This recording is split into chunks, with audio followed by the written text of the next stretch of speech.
નમસ્તે, હું છું દિલીપ પટેલ. સત્તાને સવાલમાં આજે ગુજરાતના શિક્ષણ પ્રધાન જીતુભાઈ વાઘાણી અને ગુજરાતની સરકારને કેટલાક સવાલો છે. કારણ કે છેલ્લા કેટલાક સમયથી એવું લાગી રહ્યું છે કે ગુજરાત એ અફઘાનિસ્તાનના રસ્તે છે, એવું લાગી રહ્યું છે કે ગુજરાત પાકિસ્તાનના રસ્તે છે. ક્યારેક ક્યારેક તો એવું થાય છે કે ગુજરાત એ બીજું કાશ્મીર તો નથી બની રહ્યું ને.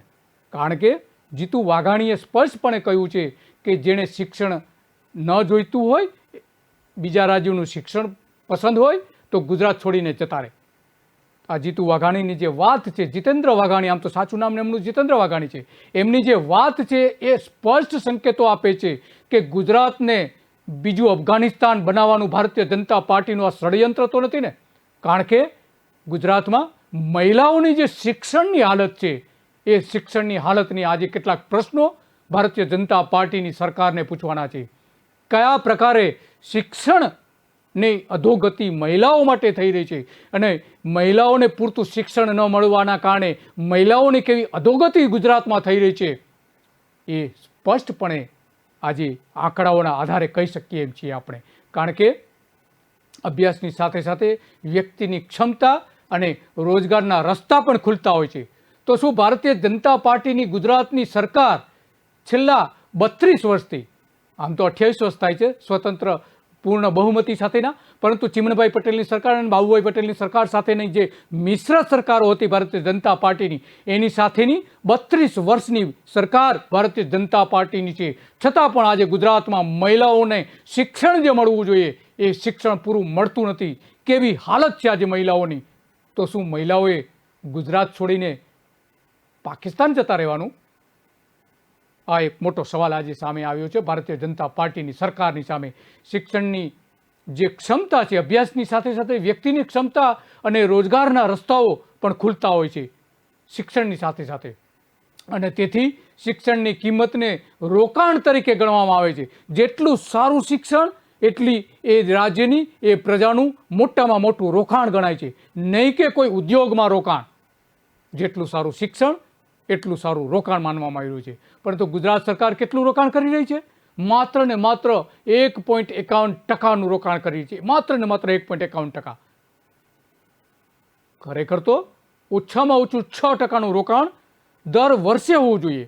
પરંતુ સરકારે જે ઓછામાં ઓછું રોકાણ કર્યું છે એના સાથે જો આજે સરકારે રોકાણ કરવું પડે તો ઓછામાં ઓછું જે સરકારનું જે બજેટ છે એના 25% જેટલું રોકાણ આજે કરવાની જરૂર છે ગુજરાતમાં. તો જ આજનું ગુજરાતનું શિક્ષણ સુધરી શકે એમ છે, અને એમાંય મહિલાઓનું શિક્ષણ તો જ સુધરી શકે એમ છે.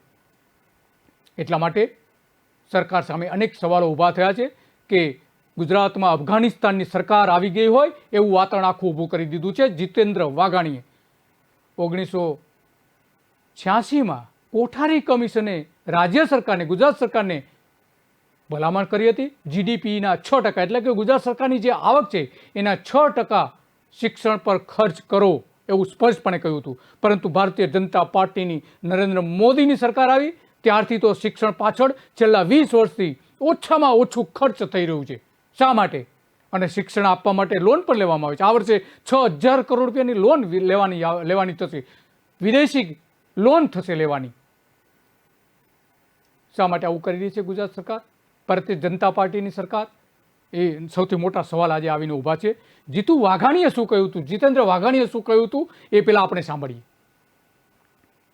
કેટલાક લોકો આવા નીકળી ગયા, હેલું ગુજરાતમાં, મોટા ગુજરાતમાં થયા, છોકરા અહીંયા ભણ્યા, ધંધો અહીંયા કીધો. હવે બીજું સારું લાગે. મારી તો વિનંતી છે પત્રકારોની હાજરીમાં, જેને બીજું સારું લાગતું હોય ને એ છોકરાના સર્ટિફિકેટ લઈ અને જે દેશને જે રાજ્ય સારું લાગતું હોય ત્યાં ભણાવવામાં ન જોઈએ. ત્યાં ઘર કુટુંબ ફેરવી નાખવું જોઈએ. ત્યાં બધું પતી ગયું છે, એ તો ભાંગીને ભૂકો થઈ ગયું છે. રહેવાય જ નહીં.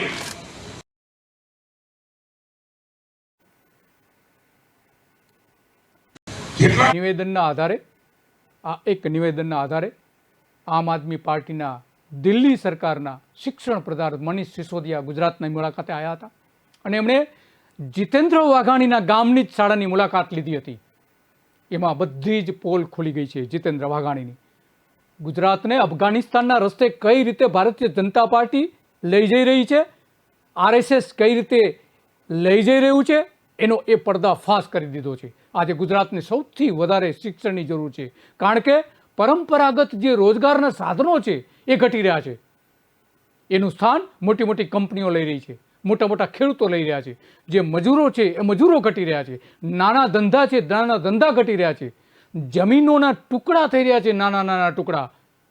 ખેડૂતો ઘટી રહ્યા છે, નાના ઉદ્યોગો ઘટી રહ્યા છે, અને કુટીર ઉદ્યોગોનું તો સાવ દેવાળું કાઢી નાખવામાં આવ્યું છે.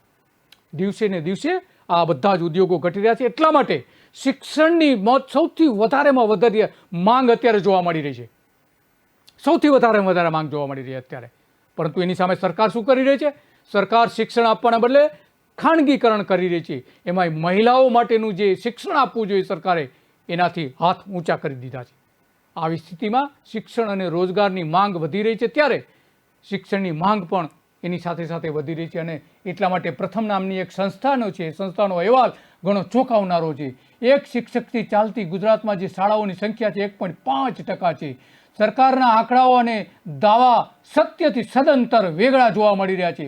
75% શાળાઓમાં કોમ્પ્યુટર લેબનો દાવો કરવામાં આવે છે, પરંતુ માત્ર ને માત્ર 31.5% શાળાઓમાં જ કોમ્પ્યુટરનો ઉપયોગ થઈ રહ્યો છે. ગુજરાતની 16,000 શાળાઓમાં શિક્ષકોની ઘટ છે. એના કારણે આ થઈ રહ્યું છે. અને એમાં સૌથી વધારે જો કોઈ અસર થતી હોય તો એ મહિલાઓના શિક્ષણને સૌથી વધારે અસર થઈ રહી છે. કારણ કે જેટલી શાળા દૂર હોય એટલી શાળામાં મહિલાઓ જે છે, સ્ત્રીઓ જે છે, બાળકીઓ જે છે એ સ્કૂલે જવાનું માંડી વાળે છે. અને આવી જે સંખ્યા છે દિવસે દિવસે એ વધી રહી છે. 2 કિલોમીટરથી વધારે જે શાળા હોય છે ત્યારે શિક્ષણ પડી ભાંગતું હોય છે.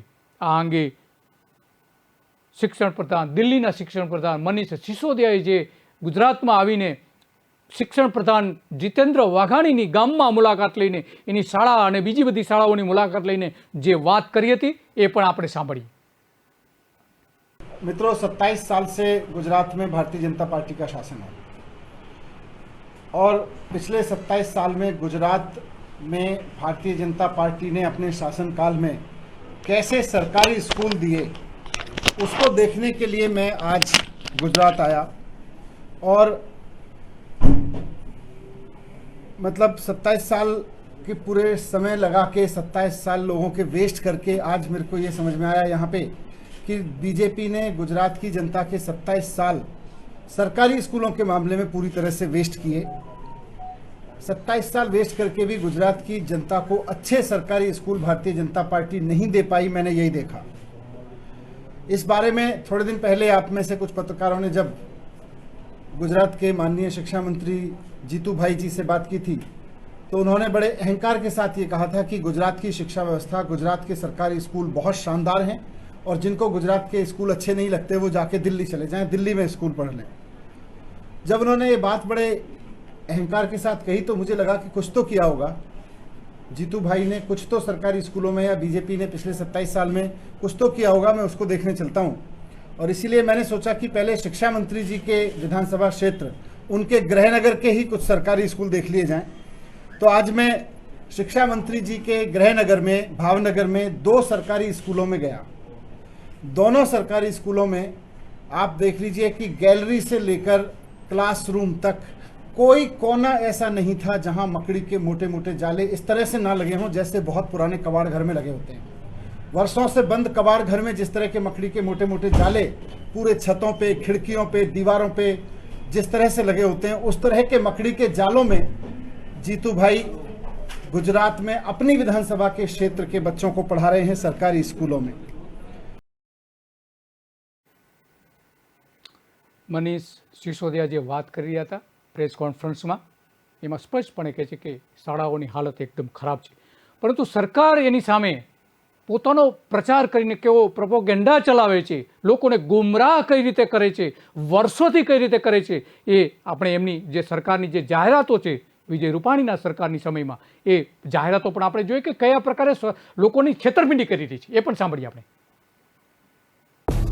સૌ ભણે સૌ આગળ વધેના નિર્ધાર સાથે હંમેશા કાર્યશીલ રહી છે ગુજરાત સરકાર. શાળા પ્રવેશોત્સવના કારણે ગુજરાતમાં વધ્યો છે શિક્ષણનો વ્યાપ. પહેલા ધોરણ 1 થી 5માં ડ્રોપઆઉટ રેશિયો 22%, ધોરણ 6 થી 9માં 35% હતો. પરંતુ શાળા પ્રવેશોત્સવની જ્વલંત સફળતા જુઓ. હવે ડ્રોપ આઉટ રેશિયો માત્ર 1.5% જ રહ્યો છે, જે પણ હવે ખતમ થશે. ગુજરાત સરકાર જે દરેક બાળકની આંગળી પકડીને શિક્ષણના મંદિર સમી શાળામાં પ્રવેશ અપાવે છે, કેમ કે શિક્ષણ જ છે જીવનમાં આમૂલ પરિવર્તન લાવનારી જડીબુટી. સૌ ભણે, સૌ આગળ વધે, એ જ છે ગુજરાત સરકારનો નિર્ધાર. ગુજરાત સરકાર, प्रगतिशील सरकार. हमारी एक स्कूल है, सरकारी स्कूल है रेलवे की, 50 साल पुरानी. हम सब लोग ये वहाँ हटे हैं. अच्छा, ये सब लोग अभी कोई भी कारण के बगैर वो बंद कर रहे हैं. सरकारी स्कूल क्यों बंद कर रहे हैं भाई? स्कूल का मकान तो और खुलवाने चाहिए. स्कूल का मकान है, प्ले ग्राउंड है. अभी कोई नई स्कूल बनाते तो प्ले ग्राउंड नहीं होता है. तो આમ મનીષ સિસોદિયાને રૂબરૂમાં મળીને લોકો કહી રહ્યા છે કે અમારી શાળાઓ શા માટે બંધ કરી દેવામાં આવી રહી છે ગુજરાતમાં. આ આખી પરિસ્થિતિ, એક બાજુ સરકાર એવું કહે છે કે સૌ ભણે અને બીજી બાજુ એવું કહે છે કે સૌ કોઈ નહીં ભણે. આવી આખી બે મોઢાની વાતો અત્યારે ભારતીય જનતા પાર્ટીની સરકાર કરી રહી છે. એ આજકાલનું નથી, ઘણા લાંબા સમયથી આ શિક્ષણને ખતમ કરવાનું કાવતરું ગુજરાતમાં ચાલતું હોય એના આના ઉપરથી સ્પષ્ટપણે સમજી શકાય છે. ગુજરાતમાં વિકાસ થયો છે એવી વાતો કરે છે વારંવાર નરેન્દ્ર મોદી, એની સાથેના તમામ લોકો પણ વાતો કરે છે ભારતીય જનતા પાર્ટીના સત્તા પર બેઠેલા, કે ગુજરાતનો વિકાસ થયો છે. શાનો વિકાસ? આર્થિક વિકાસ. આર્થિક વિકાસ એ ગુજરાતના વિકાસનું માપદંડ નથી, પરંતુ શિક્ષણમાં જેટલો વિકાસ થાય એ જ સાચો માપદંડ છે. કન્યા શિક્ષણની દ્રષ્ટિએ ગુજરાત આજે 21 મોટા રાજ્યોમાં 20મા સ્થાન ઉપર આવીને ઊભો છે. 21 મોટા રાજ્યો જે છે એમાં 20મા સ્થાને, છેલ્લે તે બીજા સ્થાને. શરમ આવી જોઈએ ભારતીય જનતા પાર્ટીના નેતાઓને, શરમ આવી જોઈએ નરેન્દ્ર મોદીને, શરમ આવી જોઈએ જેટલા શિક્ષણ પ્રધાનો થયા છે એ તમામને. ગુજરાત સરકાર ભલે કન્યા કેળવણીની યોજના ચલાવતી હોય, છોકરીઓને સારું શિક્ષણ આપવાની વાતો કરતી હોય, પરંતુ કેન્દ્ર સરકારના અહેવાલો અનુસાર ગુજરાત કન્યા શિક્ષણની બાબતમાં અન્ય મોટા રાજ્યો કરતાં ક્યાંય પાછળ છે. સૌથી છેલ્લા ક્રમથી બીજા ક્રમે આવીને ઊભું છે. શા માટે આવું થયું છે? કન્યા શિક્ષણ આપવાના બદલે કન્યાઓને અભણ બનાવવાનું આ ષડયંત્ર તો નથી ને? શું ગુજરાતને અફઘાનિસ્તાન બનાવવાની તૈયારી છે આ બધી? અફઘાનિસ્તાનમાં મહિલાઓને ભણવાનો કોઈ અધિકાર નથી, પરંતુ અહીંયા મહિલાઓને ભણવાનો અધિકાર છે, પણ મહિલાઓને ભણવા માટેની સવલતો નહીં આપવાનો ભારતીય જનતા પાર્ટીનો પ્રોપોગેન્ડા સ્પષ્ટપણે દેખાઈ રહ્યો છે. સેમ્પલ રજિસ્ટ્રેશન સિસ્ટમ બેઝના સર્વે જે થયો હતો 2014માં, એ મુજબ ગુજરાતની માત્ર 73.4% છોકરીઓ શાળાઓમાં અભ્યાસ કરે છે. એનો મતલબ કે લગભગ 25% છોકરીઓ શાળાઓનો અભ્યાસ જ નથી કરતી. શું આ અભણ ગુજરાત બનાવી રહી છે ભારતીય જનતા પાર્ટીની સરકાર? અને વાંચે ક્યાંથી ગુજરાત? વાંચે ગુજરાતનો એક નારો ચલાવે છે, પરંતુ વાંચે ક્યાંથી ગુજરાત? એ સૌથી મોટો સવાલ છે એના માટે. સરકારી શાળામાં 50% વિદ્યાર્થીઓ વાંચી શકતા નથી.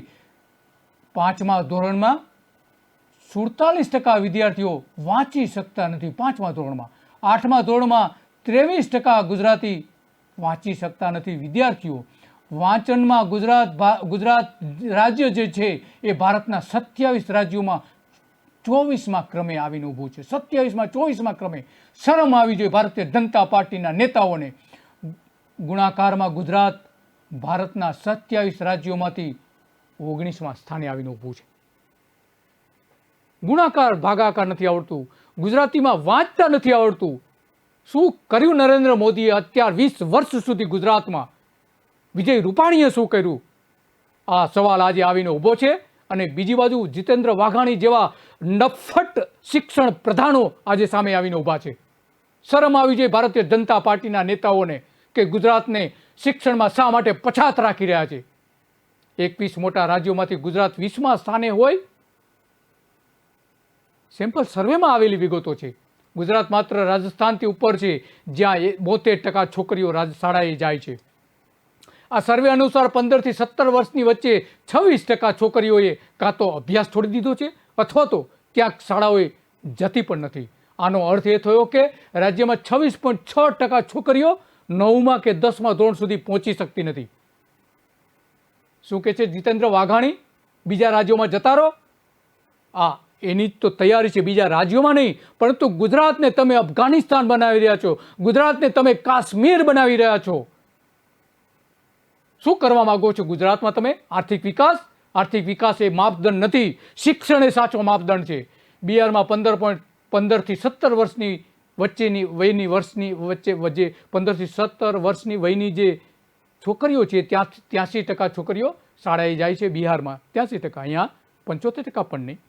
આસામમાં 84% જાય છે, ઝારખંડમાં 84% જાય છે, છત્તીસગઢમાં તો 90% છોકરીઓ શાળાએ જાય છે. અને જીતેન્દ્ર વાઘાણીની સરકારમાં 75% છોકરીઓ માંડ જાય છે શાળાએ. મધ્યપ્રદેશ આગળ છે ગુજરાતથી, ઉત્તર પ્રદેશ આગળ છે, ઓરિસ્સા જેવું નાનું રાજ્ય ગુજરાત કરતાં આગળ છે. અને ગુજરાતની છોકરીઓને શાળાએ નહીં મોકલવાનું આ ષડયંત્ર તો નથી ને? અને ઓછામાં ઓછી 50% છોકરીઓ તો શાળા શિક્ષણ પછી આગળનું શિક્ષણ તો લેતી જ નથી. 10 થી 14 વર્ષની છોકરીઓના શિક્ષણની વાત કરીએ તો ગુજરાતનો ક્રમ છેલ્લેથી 5મા ક્રમે આવે છે. ડેટા દર્શાવે છે કે રાજ્યમાં 73% છોકરીઓ શિક્ષિત છે, પરંતુ બાકીની અશિક્ષિત છે. લગભગ 60% છોકરીઓએ ધોરણ 10 પછી અભ્યાસ કર્યો નથી અને માત્ર 14.8% છોકરીઓએ 12મું ધોરણ પૂર્ણ કર્યું છે. માત્ર 14.8%.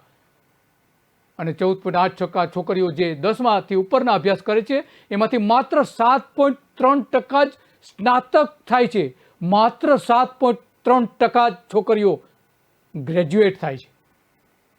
ડૂબી મરવું જોઈએ નરેન્દ્ર મોદીએ અરબી સમુદ્રમાં જઈને, ડૂબી મરવું જોઈએ જીતેન્દ્ર વાઘાણીએ ભાવનગરના દરિયામાં જઈને. શું કર્યું તેમણે આ 28 વર્ષના શાસનમાં? સ્વતંત્ર સ્પષ્ટ બહુમતી ગુજરાતની સરકારને, ભારતીય જનતા પાર્ટીની સરકારને ગુજરાતે આપી છે, ગુજરાતની પ્રજાએ આપી છે. અને અભણ તમે બનાવીને મૂકી દીધું છે ગુજરાતને. અભણ છોકરીઓને તમે બનાવી રહ્યા છો, શિક્ષણમાં પછાત રાખી રહ્યા છો છોકરીઓને.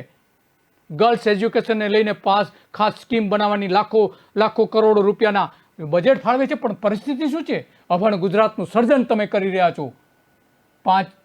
5મા ધોરણના 83.9% બાળકો ગુણાકાર કરી શકતા નથી. 8 ધોરણના 62.2% વિદ્યાર્થીઓ ગુણાકાર કરી શકતા નથી. ગામડાના 10% બાળકો ખાનગી શાળામાં જાય છે, બાકીના 90% સરકારી શાળામાં જાય છે. ગરીબોને પછાત રાખવાનું ષડયંત્ર છે. એમાંય ગરીબ ઘરની છોકરીઓને પછાત રાખવાનું આ ષડયંત્ર છે. ગુજરાતના વિદ્યાર્થીઓ અંગ્રેજીમાં 27મા ક્રમે છે આખા ભારતના રાજ્યોમાં. અંગ્રેજીમાં દેશના રાજ્યોમાં સૌથી છેલ્લો ક્રમ ગુજરાતનો છે, સૌથી છેલ્લો ક્રમ. શું કરે છે આ ભારતીય જનતા પાર્ટીની સરકાર 28 વર્ષથી ગુજરાતમાં? શું કર્યા છે નરેન્દ્ર મોદી છેલ્લા 20 વર્ષથી ગુજરાતમાં? હવે સરકાર બદલવાનો સમય આવી ગયો છે, એના સિવાય આનો કોઈ વિકલ્પ નથી. ગમે તે પક્ષની સરકાર બદલો, પરંતુ ભારતીય જનતા પાર્ટીના આ ઘમંડી નેતાઓને એક વખત ચમત્કાર બતાવવો જરૂરી છે. કારણ કે કન્યા કેળવણી બાબતે અન્ય મહત્વના રાજ્યો કરતાં ગુજરાત ઘણું પાછળ છે. એ સૌથી ચોંકાવનારી બાબત છે અને સૌથી શરમજનક બાબત છે ગુજરાતીઓ માટે. છોકરીઓના શિક્ષણની સ્થિતિ ખૂબ જ ખરાબ છે ગુજરાતમાં. શાળાની સરકારી જાહેરાતો, છેતરામણી જાહેરાતો કેવી કરવામાં આવે છે સરકાર દ્વારા, એ પણ આપણે સાંભળીએ. ડિજિટલ ક્રાંતિ ત્યારે જ શક્ય બનશે જ્યારે આવનારી પેઢી ડિજિટલ ક્રાંતિથી અવગત હશે. એટલા માટે જ ગુજરાત સરકારે શિક્ષણને બનાવ્યું છે ડિજિટલ. રાજ્ય સરકારે પ્રાથમિક શાળાઓમાં ડિજિટલ ક્લાસીસ શરૂ કરવા જ્ઞાનકુંજ કાર્યક્રમની શરૂઆત કરી છે, જેમાં વર્ષ 2017માં ગાંધીનગરથી રોપાયેલું ડિજિટલ ક્રાંતિનું બીજ આજે 1600થી વધુ સરકારી પ્રાથમિક શાળા સુધી વિકસિત થઈ જાણે એક વટવૃક્ષ બની ચૂક્યું છે. હવે વિદ્યાર્થીઓ laptop, projectors, IR camera, smart board, speakers અને વાઈફાઈ જેવી સુવિધા સાથે અભ્યાસ કરે છે. એટલું જ નહીં, હવે તો વિદ્યાર્થીઓને ઓનલાઈન સ્ટડીના ભાગરૂપે કન્ટેન્ટ પણ ઉપલબ્ધ કરાવાઈ રહ્યું છે. ડિજિટલ ક્રાંતિમાં ગુજરાત સરકારની હરણફાળ. ગુજરાત સરકાર, પ્રગતિશીલ સરકાર. એક કદમમાં વિશ્વાસ છે સ્વર્ણિમ ભવિષ્યનો, કારણ કે રાજ્યના સર્વાંગી વિકાસનું પહેલું પગથિયું છે પ્રાથમિક શિક્ષણ, જેના માટે આ વર્ષે ₹30,000 કરોડની સૌથી વધુ જોગવાઈ. 43 લાખ બાળકોને શાળામાં તાજું અને પૌષ્ટિક ભોજન, પ્રોટીનસભર ફ્લેવર્ડ દૂધ તથા અન્ન ત્રિવેણી યોજના. પ્રાથમિક શિક્ષણને વધુ સુવિધાયુક્ત બનાવવા નવા વર્ગખંડ, જેના દ્વારા 1.5 લાખ બાળકોને સારા શિક્ષણનો લાભ. રાઇટ ટુ એજ્યુકેશન અંતર્ગત ગરીબ વર્ગના બાળકોને પણ ખાનગી શાળામાં શ્રેષ્ઠ શિક્ષણ. સમયની માંગ અનુસાર જ્ઞાનકુંજ યોજના હેઠળ નવા વર્ચ્યુઅલ ક્લાસરૂમ દ્વારા ડિજિટલ શિક્ષણ. પ્રાથમિક શાળાઓ ઇન્ફોર્મેશન ટેકનોલોજીથી સુસજ્જ બનશે. કસ્તુરબા ગાંધી બાલિકા વિદ્યાલયમાં અભ્યાસ કરતી કન્યાઓને વિનામૂલ્યે શિક્ષણ તથા હોસ્ટેલની સુવિધા. માધ્યમિક તથા ઉચ્ચતર માધ્યમિક શાળાઓનું બાંધકામ અને મરામત. શિક્ષિત ગુજરાત, પ્રગતિશીલ ગુજરાત. ભૂતપૂર્વ મુખ્યપ્રધાન વિજય રૂપાણીની આ જે જાહેરાતો છે સદંતર જૂઠાણા સાબિત થાય છે. આના ઉપરથી સદંતર જૂઠાણા. પોતાનું પાપ છુપાવવા માટે આ બધી જાહેરાતો દિવસો સુધી ટીવીમાં બતાવવામાં આવતી હતી. કન્યા કેળવણી અને શાળાઓમાં છોકરીઓના પ્રવેશ માટે ઘણી મહત્વની યોજનાઓ હોવાના દાવા કરવામાં આવે છે, પરંતુ પરિસ્થિતિ તો સદંતર અલગ જોવા મળી રહી છે. સેમ્પલ રજિસ્ટ્રેશન સિસ્ટમ બેઝના સર્વે 2014ના આ બધી જ બાબતો બહાર આવી છે કે 21 મોટા રાજ્યો છે, એમાં 20મા ક્રમે મહિલાઓના શિક્ષણમાં ગુજરાત આજે આવીને ઊભું છે, એવું સ્પષ્ટપણે આવે છે.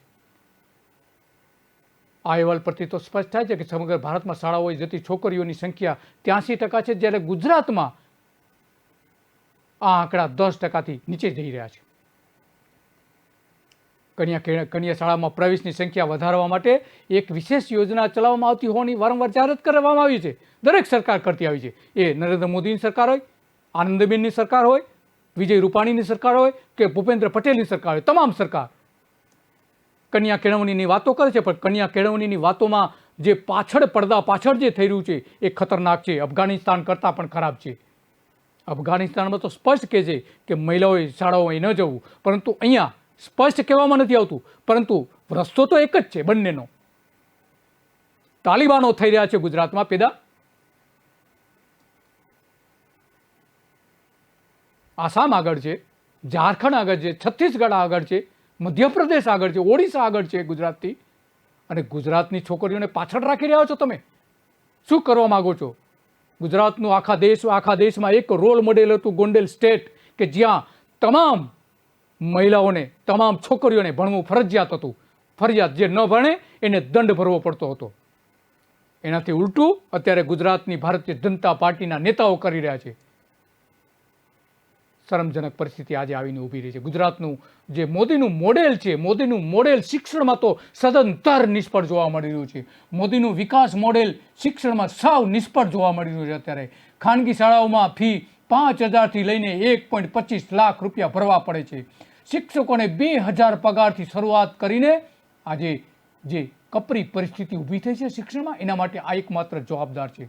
મોદીના વિદ્યા સહાયકોની જે યોજના હતી એ શિક્ષકોની વિદ્યા સહાયકોની યોજનાના કારણે આજે શિક્ષણનું પણોત નીકળી ગયું છે. આર્થિક વિકાસ કરતાં શિક્ષણનો વિકાસ મહત્વનો છે. નરેન્દ્ર મોદી વારંવાર કહે છે કે ગુજરાતે આર્થિક વિકાસ કર્યો છે. એ આર્થિક વિકાસ તો પહેલેથી કરતો આવ્યો છે ગુજરાત, પરંતુ હવે જે થઈ રહ્યું છે એ સદંતર ઉલટું થઈ રહ્યું છે. ભૂપેન્દ્ર ચુડાસમા જ્યારે હતા શિક્ષણ પ્રધાન, ત્યારે એમણે તો તમામ મર્યાદાઓ બહાર મૂકી દઈને છોકરીઓને શિક્ષણમાં પાછળ રાખી દીધી હતી. આ અંગે કોંગ્રેસના પ્રવક્તા મનોહર પટેલ શું કહી રહ્યા છે એ પણ આપણે એક સાંભળીએ. શિક્ષણની કથળતી હાલત માટે જવાબદાર ભારતીય જનતા પાર્ટીની સરકાર છે. મારે અહીંયા એ પણ કહેવું કે શિક્ષણ મંત્રી પોતાની પદની ગરિમા